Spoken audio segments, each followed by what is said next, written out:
Puji Tuhan, selamat pagi, salam sejahtera bagi kita semua.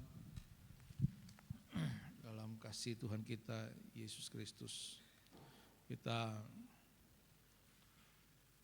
kembali bersyukur untuk kesempatan yang Tuhan berikan kepada setiap kita, untuk kita dapat beribadah kepada Tuhan, memuji, memuliakan nama Tuhan.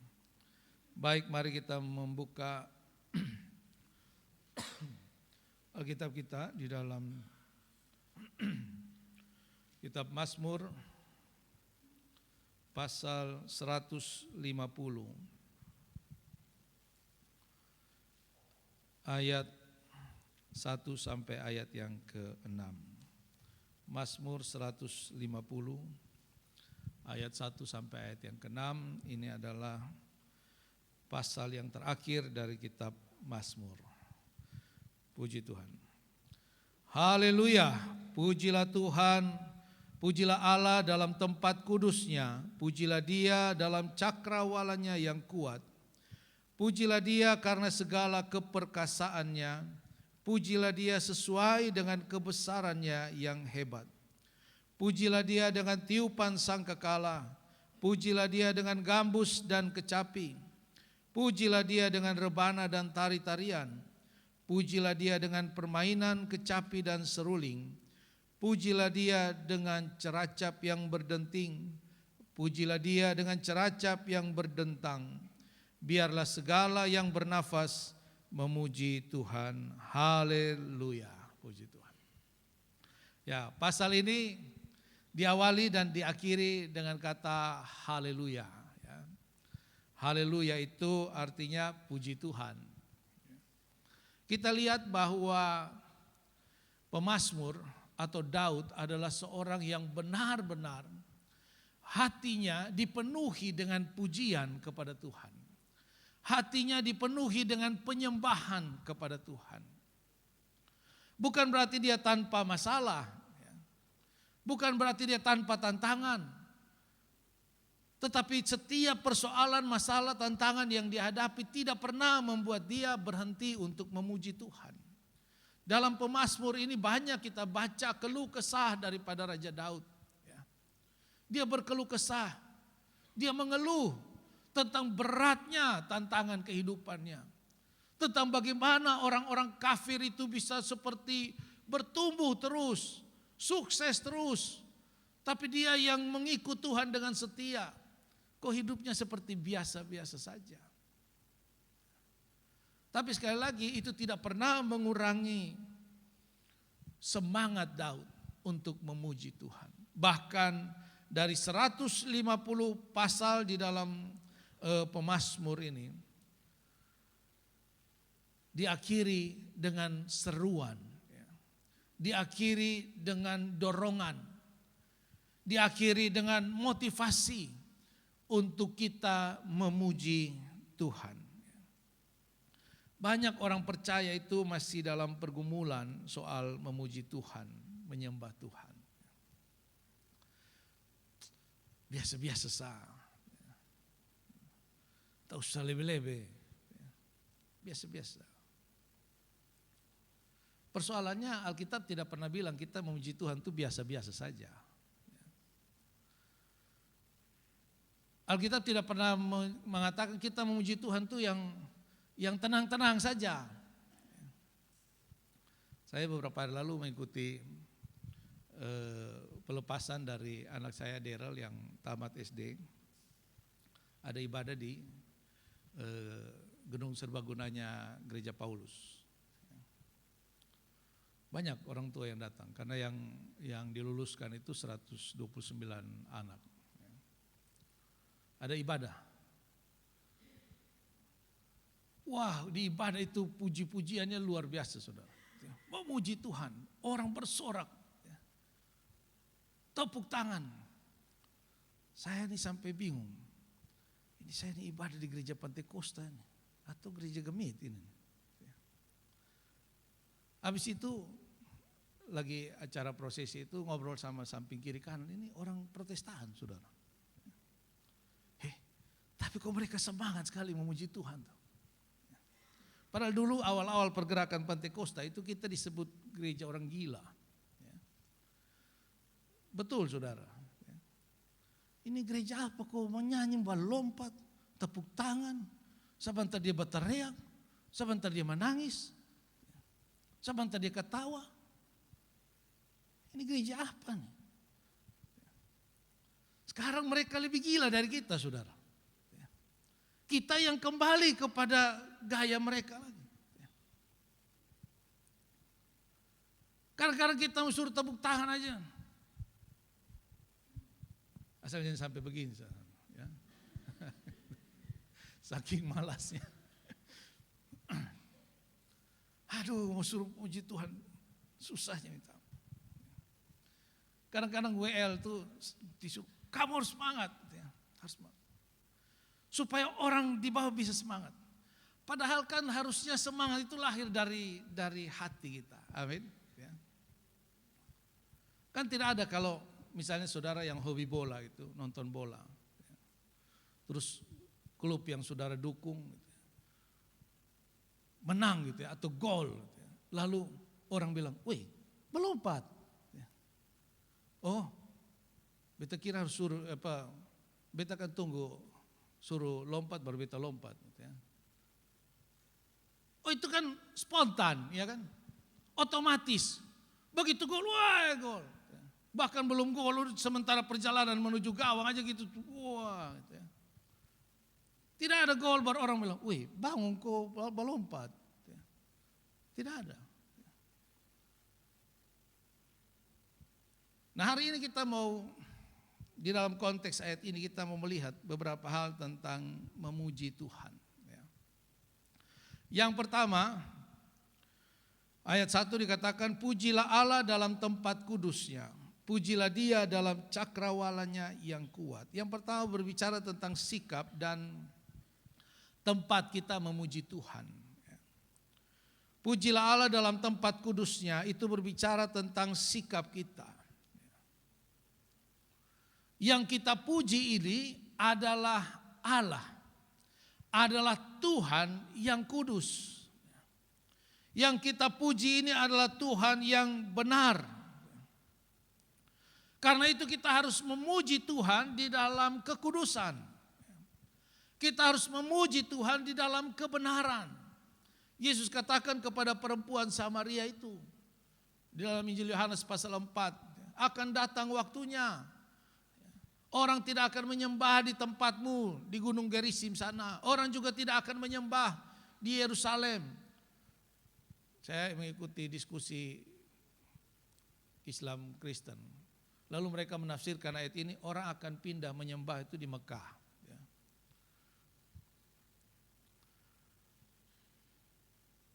Akan datang waktunya orang akan menyembah Tuhan bukan di mana, tapi bagaimana. Menyembah di dalam roh dan kebenaran. Karena Tuhan yang kita sembah itu Tuhan yang benar. Tuhan yang adalah roh. Sehingga pendekatan kita ketika kita menyembah Tuhan juga harus di dalam roh kita. Menyembah di dalam kekudusan artinya menyembah dengan motivasi yang benar. Menyembah dengan cara yang benar. Menyembah Tuhan dengan tujuan yang benar. Menyembah Tuhan dengan hati yang benar, saudara. Mari kita memperbaiki cara kita di dalam memuji dan menyembah Tuhan. Jangan kita menyembah Tuhan karena harus menyembah. Jangan kita menyembah Tuhan karena didorong untuk menyembah. Jangan kita menyembah Tuhan karena ada maksud dan motivasi. Wah kalau saya senangkan Tuhan, Tuhan pasti akan kembali menyenangkan saya. Salah, itu motivasi yang salah. Menyembah Tuhan, memuji Tuhan dengan sikap yang benar. Saya pernah Mete ada teman, dia punya mama meninggal di Ebufu. Jadi duduk sampai jam 11. Mereka menyanyi. Sebentar lagu sekuler, sebentar lagu rohani, ada keyboard dengan orang menyanyi.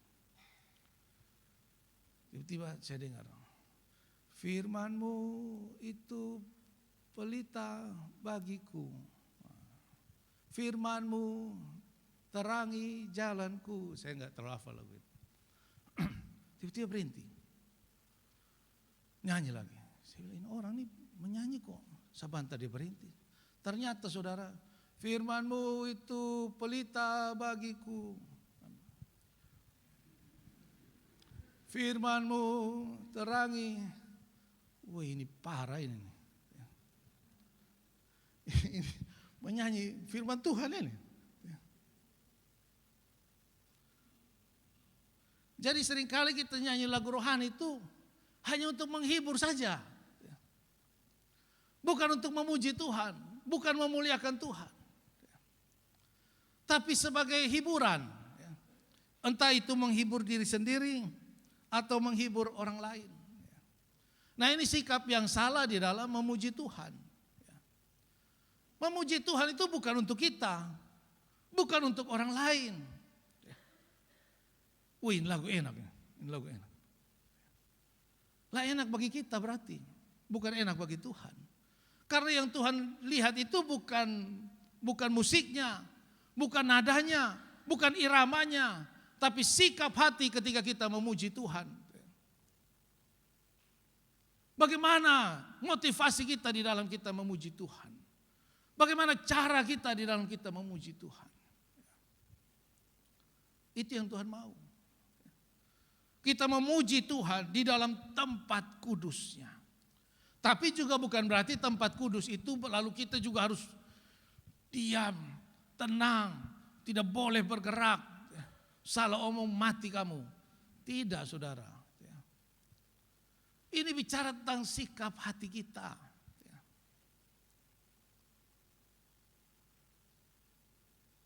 Si Rocky Gerung bilang cara untuk menghormati pelawak itu dengan menertawakannya, ya kan? Coba kalau orang sulawak, lucu setengah baru kita diam aja. Kita harus hormat, kita harus tenang. Dia setengah mati, laut kita diam aja. Jadi cara menghormati itu, cara memuji itu bukan bukan kita harus karena ini di tempat kudus, lalu kita juga harus tenang, diam, bukan. Memuji Tuhan, menyembah Tuhan dari hati yang mengasihi Tuhan. Cara kita menghargai Tuhan yaitu dengan kita memuji, memuliakan Tuhan. Dikatakan pujilah Dia dalam cakrawalanya yang kuat. Ini bicara tentang tempat kita memuji Tuhan. Memuji Tuhan itu seluas cakrawala ini. Seluas bentangan langit ini. Tidak ada batasan untuk kita memuji Tuhan. Tidak ada batasan untuk kita menyembah Tuhan.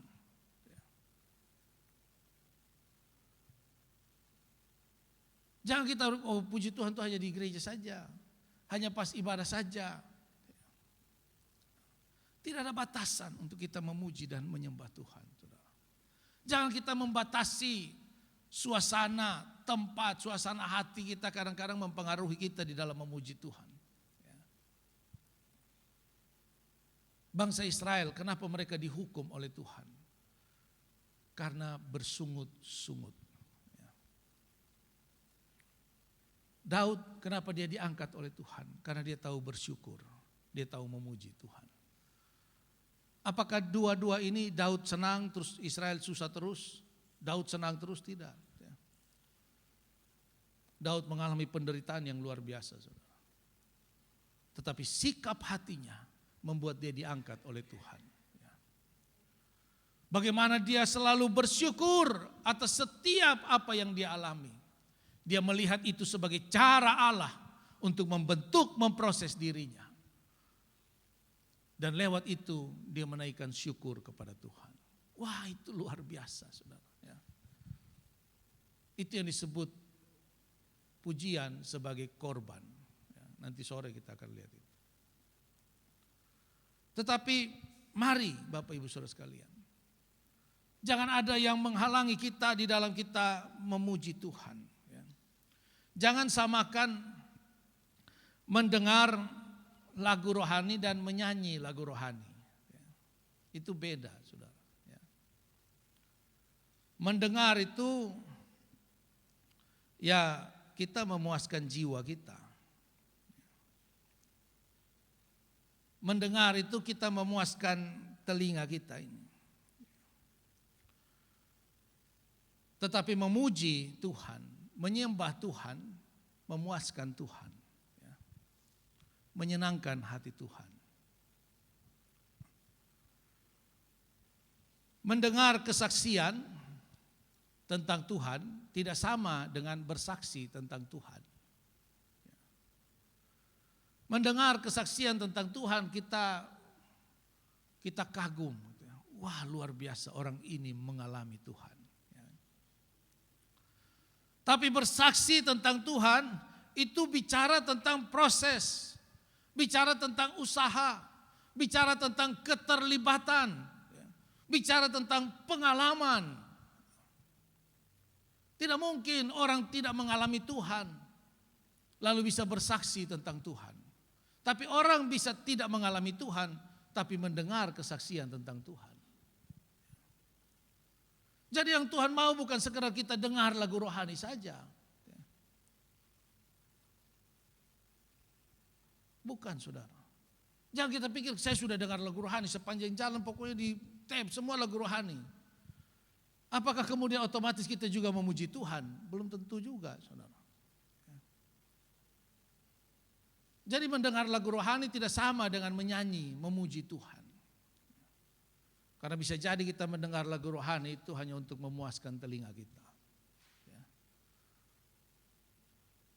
Dimanapun kita ada, bagaimanapun keadaan, kita harus memuji Tuhan. Karena memuji Tuhan itu juga bukan soal apa yang kita lakukan, tapi kembali kepada bagaimana sikap hati kita.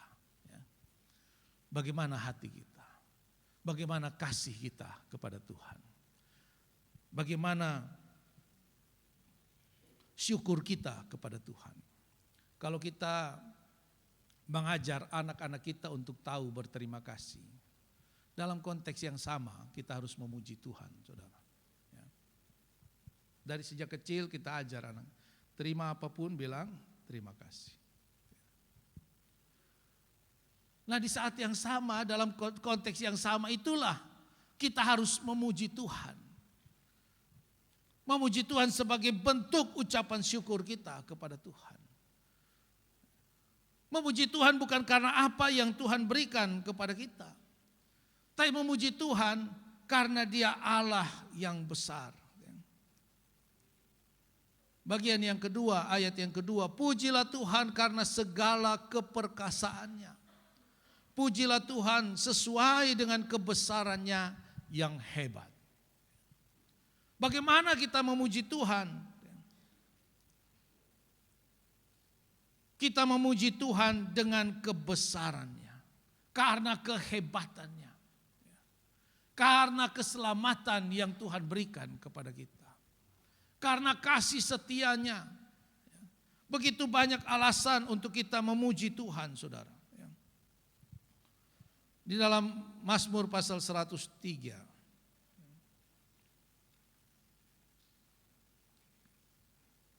Mazmur 103.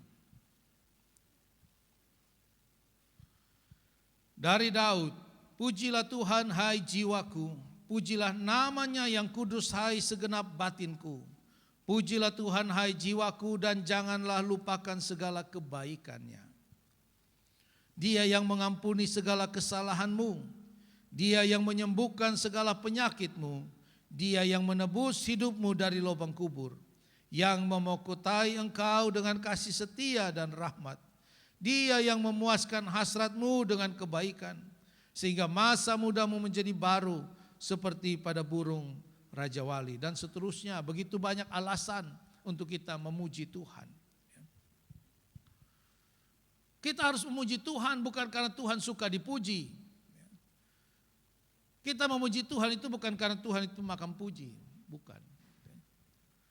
Tapi kita memuji Tuhan karena Tuhan itu besar. Karena siapa dirinya.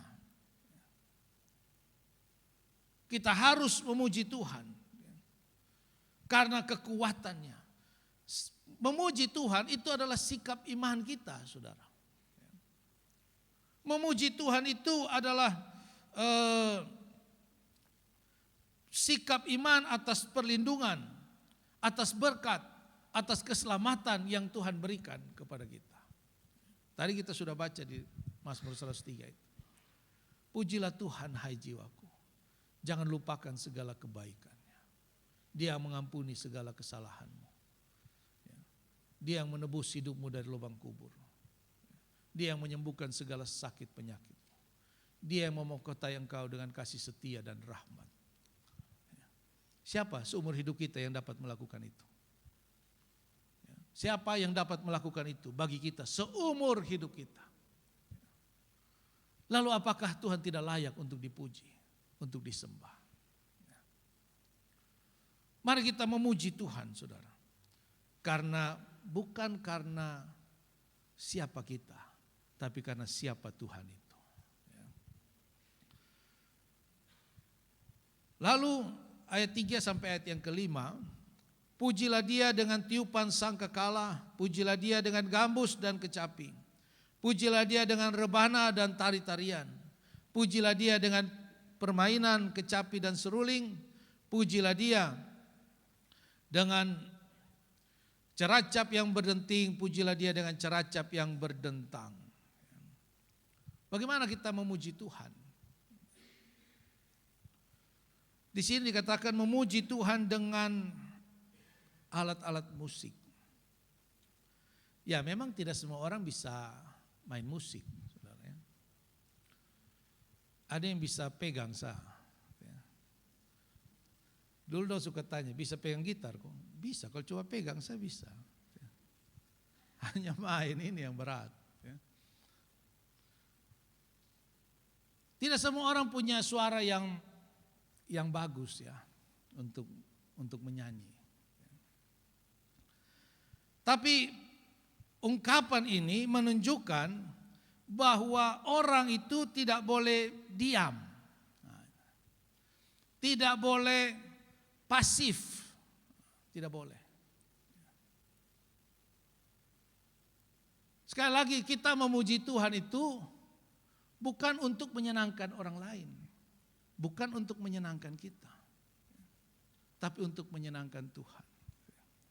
Kalau kita punya suara fals, itu yang sudah suka tuh orang, manusia. Tapi Tuhan suka dengar suara kita. Ya. Amin. Yang suara fals. Nah.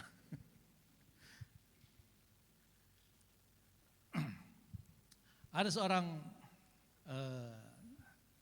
Weliar Kauntu pernah bersaksi, saudara. Ya. Satu waktu dia diundang di sebuah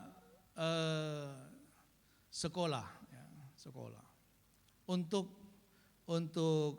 mengajar anak-anak sekolah itu pujian dan penyembahan.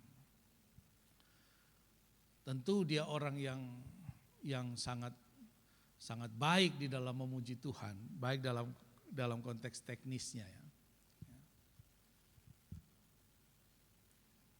Lalu dia mulai mengajar anak-anak ini memuji Tuhan. Di saat anak-anak itu memuji Tuhan, dia dengar ada satu anak ini yang suaranya parah.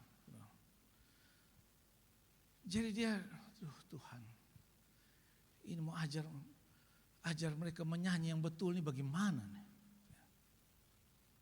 Dia, ayo kita berhenti. Menyanyi itu begini, ikuti suara Om ya, ikuti.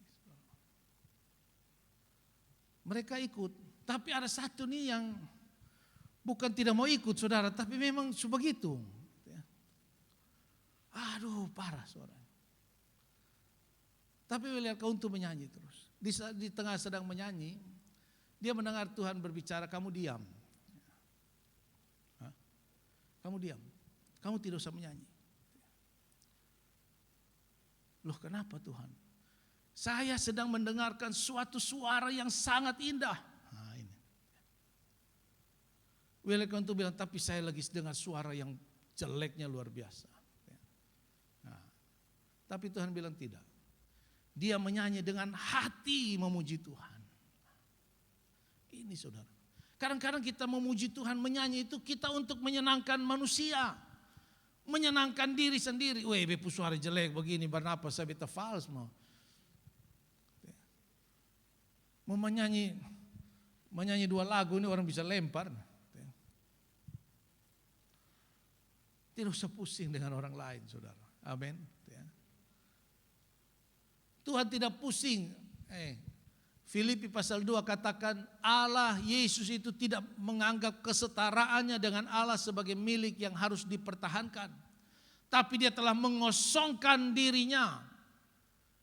Merendahkan dirinya menjadi hamba, menjadi manusia. Tuhan saja tidak peduli apa-apa saudara untuk menebus saudara dan saya. Tuhan tidak peduli dengan gengsi, dengan ego, dengan segala macam. Tidak. Dia melepaskan semuanya itu untuk menebus saudara dan saya. Tapi seringkali kita memuji Tuhan, kita lihat kiri kanan dulu. Jangan sampai saya terlalu berlebihan. Jangan sampai saya angkat tangan terlalu tinggi. Nanti orang bilang apa?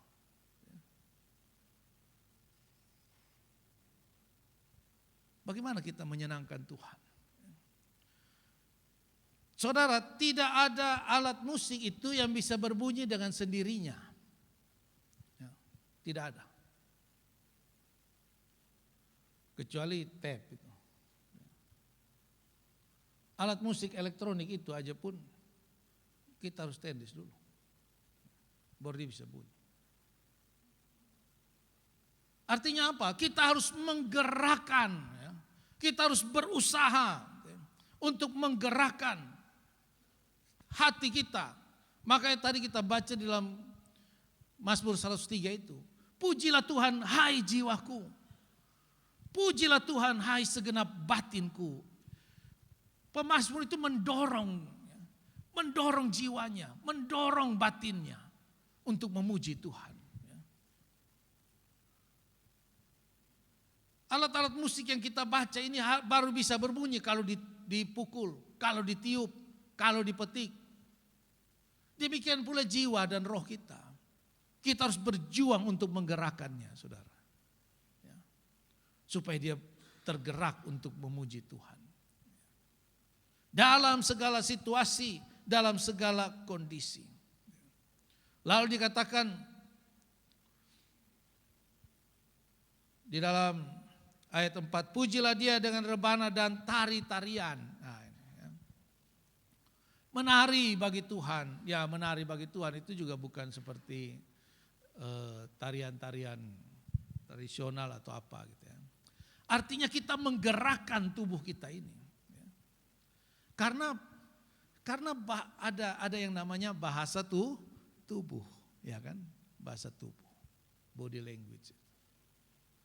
Dari bahasa tubuh itu orang bisa, ada orang tuh yang bahasa tubuhnya itu bisa menggerakkan orang. Ya. Dari bahasa tubuhnya orang bisa, wah ini orang ada semangat, ini orang antusias. Ini orang pemalas. Dari apa? Dari bahasa tubuhnya. Demikian pula ketika kita memuji Tuhan juga dengan bahasa tubuh. Sekali lagi bukan untuk dilihat orang saudara. Tapi untuk dilihat oleh Tuhan. Amin. Biar kita cuma begini-begini. Ini juga bahasa tubuh ini saudara. Wih ini semangat ini. Tidak perlu juga lompat-lompat juga. Kalau kayak kita kelebihan berat badan begini ya. Agak sulit. Tapi mari kita memberikan sikap yang antusias di dalam memuji Tuhan. Amin. Ya. Ada bahasa tubuh yang Tuhan lihat. Dan itu memuliakan nama Tuhan. Itu menyenangkan hati Tuhan. Yang terakhir. Siapa yang memuji Tuhan? Ayat 6. Biarlah segala yang bernafas memuji Tuhan. Haleluya. Saudara masih bernafas? Mari kita puji Tuhan. Ya. Kalau rasa diri masih bernafas, ya. Ini satu kalimat, satu kata yang mencakup keseluruhannya. Tidak ada alasan lagi. Ya. Tidak ada bilang biar yang sehat memuji Tuhan. Ya. Biar yang lagi dapat berkat memuji Tuhan. Ya. Tidak. Tapi biar semua yang bernafas, ya. Semua orang harus memuji Tuhan. Apalagi orang percaya. Ya. Kalau semua orang saja harus memuji Tuhan, lalu kenapa kita orang percaya malas untuk kita memuji Tuhan?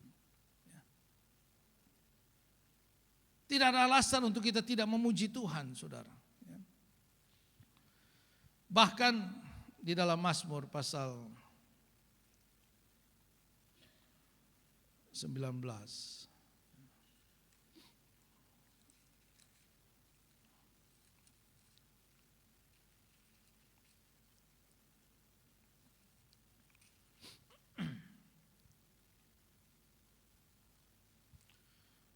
Ayat 2 dikatakan, langit menceritakan kemuliaan Allah dan cakrawala memberitakan pekerjaan tangannya. Ya. Langit saja dikatakan menceritakan kemuliaan Allah. Kita suka memuji Tuhan ketika kita melihat keindahan alam ini, bukan? Ketika kita melihat indahnya sunset. Waduh, luar biasa Tuhan ya. Dengan segala warna-warna yang luar biasa. Tanpa disadari itu membuat kita memuji Tuhan. Kita mengagungkan Tuhan. Kalau langit saja, benda mati, bisa membuat kita memuji Tuhan. Kenapa kita tidak bisa mendorong diri kita sendiri untuk memuji Tuhan? Kenapa kita tidak bisa mengajak, memotivasi diri kita untuk memuji Tuhan? Kenapa harus melihat sesuatu yang besar dulu baru kita memuji Tuhan? Harus melihat sesuatu yang hebat dulu baru kita memuji Tuhan. Bahkan di dalam Injil Lukas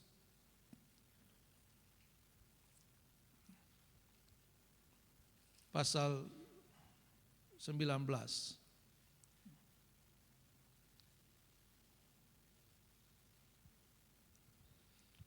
ayat 37. Ketika ia dekat Yerusalem di tempat jalan menurun dari Bukit Zaitun, mulailah semua murid yang mengiring dia bergembira dan memuji Allah dengan suara nyaring.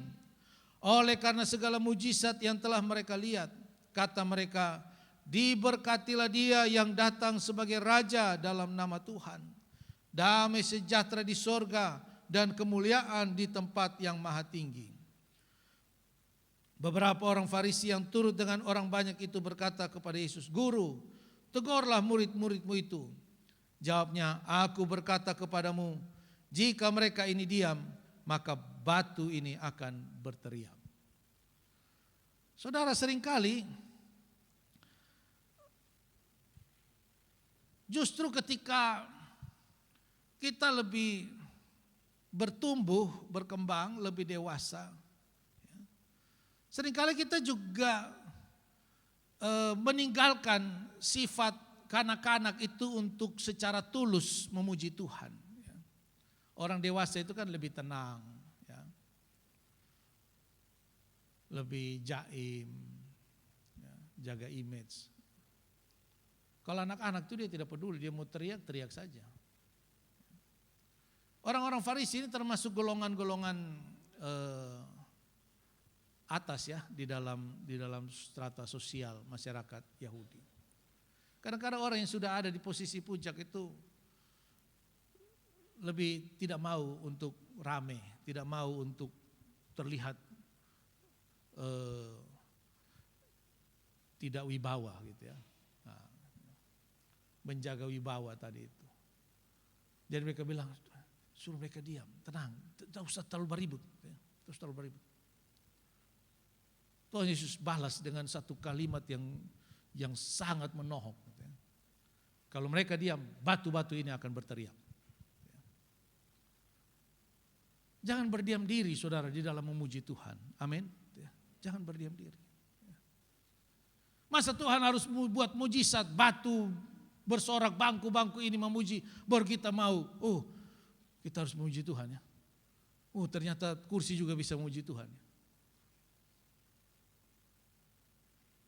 Tuhan mau semua kita yang diselamatkan oleh Tuhan menerima anugerah yang tidak terbatas, yang tidak dapat diberikan oleh siapapun manusia di muka bumi ini. Tidak ada yang Tuhan minta selain sikap hati memuji Tuhan, menyembah Tuhan, saudara. Karena itu mari kita dalam penurutan kita kepada Tuhan, di dalam perjalanan iman kita, mari kita membangun semangat untuk memuji Tuhan. Dan semangat untuk memuji Tuhan itu menggerakkan surga, menggerakkan hati Tuhan. Alkitab katakan Tuhan itu bertahta di atas puji-pujian umatnya. Tuhan hadir di dalam puji-pujian umatnya. Banyak mujizat terjadi hanya karena orang memuji Tuhan, saudara. Banyak mujizat terjadi ketika orang memuji Tuhan. Karena itu mari kita membangun semangat kita untuk kita memuji Tuhan. Puji Tuhan, demikianlah firman Tuhan.